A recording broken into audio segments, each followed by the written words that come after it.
राजा हर हफ्ते उसके बाल काटने वाले नाई को मरवा देता है क्योंकि उसके सिर पर एक सींग है और वो नहीं चाहता कि ये बात किसी को भी पता चले। इसलिए वो हर हफ्ते सिपाहियों को गांव में भेजकर एक नाई को लाने के लिए कहता है, मगर उनमें से कोई भी वापस नहीं आता। इसलिए गांव वाले इस बात से बहुत डरते हैं। आज राजा के सिपाही फिर से गांव में एक नाई को लेने के लिए आते हैं, जहां वो एक लड़के को चुनते हैं जो कि अभी जवान था।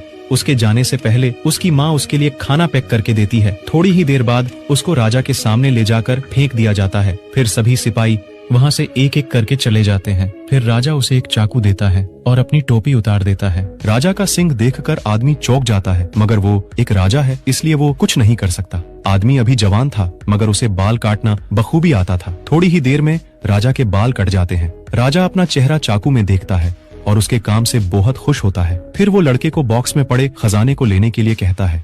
यह कोई बक्सा नहीं था बल्कि नर्क जाने का रास्ता था। मौके का फायदा उठाकर राजा उसे पीछे से बक्से में धक्का दे देता है। वहाँ ऐसी कोई भी चीज नहीं थी जिसे आदमी पकड़ सके। वो अब किसी भी समय मर सकता था। बेरहम राजा ये देखकर खुश होता है और दरवाजा बंद कर देता है, लेकिन भाग्य से लड़का बच जाता है और उठकर अपने चारों तरफ देखता है। वहाँ सिर्फ हड्डियों के ढेर लगे हुए थे। आदमी के बचने के चांस ना के बराबर थे, इसलिए वो अपना मुंह नीचे करके रोने लग जाता है। तभी हड्डियों के ढेर से कोई चीज बाहर निकलती है, जिसे देखकर लड़का बहुत डर जाता है, जो कि एक बहुत बड़ा कोबरा सांप था। वो अपनी माँ की दी हुई बीन को बजाने लगता है, जिस कारण सांप नाचने लग जाता है और जल्द ही उसका पालतू बन जाता है। मगर अब उसे खिलाने के लिए कुछ चाहिए था, इसलिए वो अपनी माँ के दिए हुए पराठे उसे खिला देता है, जिससे खुश होकर कोबरा सांप उसे अपने नाक पर बैठाकर उसे बाहर छोड़ देता है। आदमी वहाँ से जाने लगता है, मगर तभी उसे कुछ हलचल महसूस होती है और झाड़ियों से एक भेड़िया बाहर निकलता है। आदमी डरकर पेड़ पर चढ़ जाता है और अपनी माँ की बीन बजाने लगता है, जिस कारण भेड़िया भी नाचने लगता है और उसका पालतू बन जाता है। मगर अब इसे खाने के लिए कुछ देना होगा, नहीं तो ये उसे मार देगा। इसलिए वो उसे भी अपनी माँ के हाथ का पराठा खिलाता है, जिससे भेड़िया भी उसे खुश होकर अपनी आदमी ने जल्द ही भेड़िए को कुछ नहीं खिलाया तो वो उसे मार देगा, इसलिए वो अपनी माँ के हाथ से बने पराठे को निकालकर उसे खिला देता है।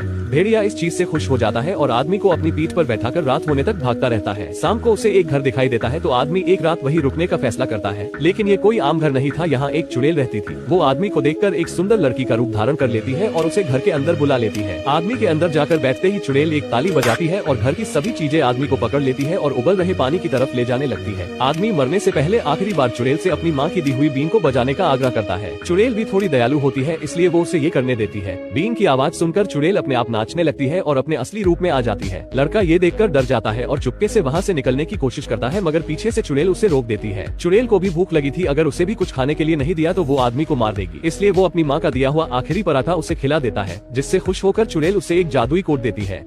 चुड़ैल आदमी को एक जादुई कोट देती है जो कि किसी भी चीज को अच्छे से बुरा और बुरे से अच्छा बना सकता है, बिल्कुल डोरेमोन के एक गैजेट की तरह। आदमी उसे पहनकर देखता है तो वो एक छोटे से लड़के में बदल जाता है। चुड़ैल उस कोट को उतार देती है तो लड़का फिर से अपने असली रूप में आ जाता है। चुड़ैल कोट को उल्टा करके फिर से आदमी को पहना देती है तो इस बार लड़का एक बूढ़े आदमी में बदल जाता है। इस चीज से आदमी को एक आइडिया आता है और वो फिर से राजा के महल में एक नाई बन के जाता है, मगर इस बार उसने उस कोट से एक बूढ़े का रूप ले लिया था, जिससे कोई भी उसे पहचान नहीं पाता है। राजा अपने बाल काटने के लिए उसे एक चाकू देता है, लेकिन उसे बिल्कुल भी अंदाजा नहीं था कि ये वही लड़का है। वो फिर से राजा के बहुत अच्छे बाल काटता है और राजा उसे बॉक्स में से खजाना लेने के लिए कहता है, लेकिन इस बार वो अंदर देख के बोलता है, महाराज लेकिन मैं इतने सोने का करूंगा क्या? ये सुनकर राजा चौंक जाता है और पास आकर उस बॉक्स में देखने लगता है, लेकिन इस बार आदमी मौके का फायदा उठाकर राजा को बॉक्स में धक्का दे देता है, लेकिन राजा उसकी दाढ़ी पकड़ लेता है और लटक जाता है। तभी उसे एक आइडिया आता है और वो अपना कोट उतार देता है, जिससे उसकी दाढ़ी गायब हो जाती है और राजा अपने बनाए हुए खड्डे में खुद ही गिर जाता है। राजा की आवाज सुनकर सभी सैनिक अंदर आते हैं, मगर लड़का इस बार कोट को उल्टा पहनकर छोटा हो जाता है।